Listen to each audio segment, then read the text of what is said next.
প্রিয় দেশবাসী, আসসালামু আলাইকুম। আপনারা জানেন যে এই মুহূর্তে ইতিপূর্বে আমরা দেখতে পাচ্ছি অবৈধ ইউনূস সরকারের নির্বাচন দিয়েছে। সেই নির্বাচন মানুষ কিভাবে প্রত্যাখ্যান করেছে এবং একটি মানুষও শরীয়তপুর জেলা এবং কি আশেপাশের জেলাগুলোতে সারা বাংলাদেশে তথাকথিত কোথাও সুষ্ঠু নির্বাচন হচ্ছে না, সব কারচুপি হচ্ছে এবং সবাই ভোট বর্জন করেছে।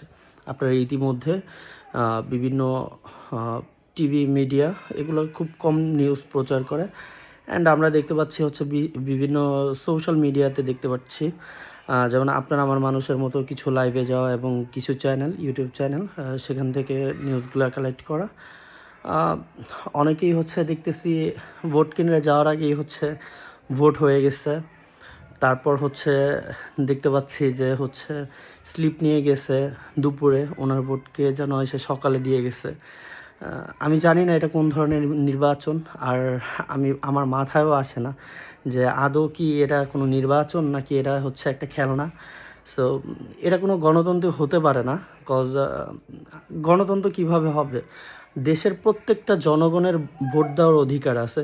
তো সেই ক্ষেত্রে গিয়ে ম্যাক্সিমাম জনগণই ভোট প্রত্যাখ্যান করেছে। সো এটা কোনো সুস্থ নির্বাচন না। আর ভোট মানে আমাদের প্রধান উপদেষ্টা সাহেব দেখলাম বলল ভোট আজকে নাকি তাদের মহা উৎসব। তো মহা উৎসবে কি এই ভোট কারচুপির উৎসব চলতেছে? এটা আমার কাছে প্রশ্ন রইল। অ্যান্ড প্রিয় শরীয়তপুরবাসী, আপনাদেরকে অসংখ্য ধন্যবাদ। আপনারা ইতিমধ্যেই দেখতে পেরেছি বিভিন্ন গিয়ে ভোট কেন্দ্রগুলো একদম ফাঁকা। সকাল থেকে এই পর্যন্ত মনিটরাইজেশন করেছি, সবগুলো দেখলাম ফাঁকা। সো ফাঁকা হওয়ার কারণে অনেকেই আপনারা অনেকেই যান নাই। সো চিন্তার কোনো কারণ নাই।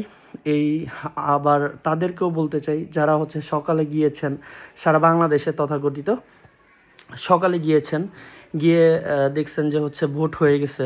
রাতে আপনার ভূত এসে মেবি ভোট দিছে, দুপুরে গেছেন, সকালে নাকি আপনার ভোট হয়ে গেছে, পুলিং অফিসার বলতেছিল। এগুলোর ভিডিও সোশ্যাল মিডিয়াতে পাওয়া যায়। মানুষ এখন বোকা না, সব দেখে। এগুলো আমাদের নেত্রী গিয়ে যাই হোক, ওইদিকে যাইতে চায় না, ভোটের কথা আসতে চাই। কোনো সমস্যা নাই। তথাকথিত আবার গণতন্ত্র রক্ষার ক্ষেত্রে, গণতন্ত্রের পক্ষে বাংলাদেশ আওয়ামী লীগ, বাংলাদেশ ছাত্রলীগ কাজ করে।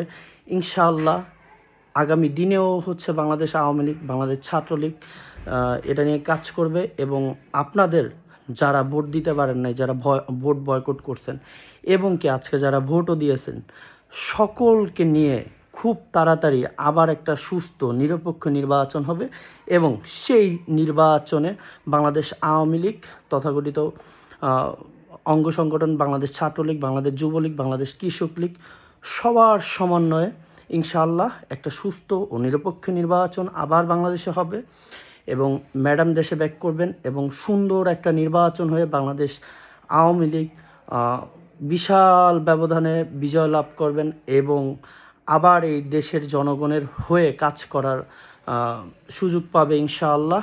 সো আমরা অবশ্যই বিশ্বাসের সাথে, একিনের সাথে ইনশাআল্লাহ এই দেশের এই বাংলাদেশের গণতন্ত্র রক্ষার ক্ষেত্রে, গণতন্ত্র নিয়ে এই বাংলাদেশের আবার স্থাপন করবো ইনশাআল্লাহ। জয় বাংলা, জয় বঙ্গবন্ধু।